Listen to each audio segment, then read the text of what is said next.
ഇങ്ങനെയാണ് ഒരു കിഡ്നാപ്പർ വിളിക്കുന്നത്.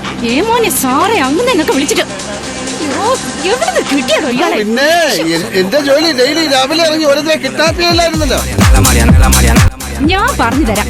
അവിടുന്ന് ഹലോ എന്ന് പറയുമ്പം എടാ തെണ്ടി നക്കി കഴിവേറി കിശുക്കൻ തോമ ഉണ്ടോടാ അവിടെ നിന്ന് ചോദിക്കണം. അതെന്റെ അച്ഛനാ. അച്ഛനെയാണോ ഇങ്ങനെയൊക്കെ പറയുന്നത്? അതിന് ഞാനല്ലല്ലോ, കിഡ്നാപ്പർ അല്ലേ വിളിക്കുന്നത്. അയ്യോ, ഇങ്ങനെ പെൺമക്കൾ ഉണ്ടാവനെ പുണ്യം ചെയ്യണം. അതൊക്കെ ഓർക്കാൻ വലിയ പാടാ. എന്തോ ഇത്ര പാട്? എന്താ വായിന്ന് പെട്ടെന്ന് വരുന്ന മാതിരി പറഞ്ഞ പറ. തുപ്പല്. തുപ്പല് തുപ്പല്. അതിലും നല്ലൊരു പേരുണ്ട്, ഷർദിൽ. ഷർദിൽ നിനക്ക് പറ്റിയ പേരാ, ഷർദിൽ കുപ്പളേരി. ഇവിടെ പെട്ടെന്നൊരു പേര് പറയാൻ പറഞ്ഞപ്പോ എടാ ഫോൺ എടുത്തിട്ട് എടാ പട്ടി ഇന്നതാണ് എന്റെ പേരെന്ന് പറയാൻ. ആ പട്ടിയുടെ കാര്യം പറഞ്ഞപ്പോ നിന്റെ അച്ഛന്റെ പേരെന്താ? എങ്ങനെയുണ്ട് എന്റെ പെർഫോമൻസ്?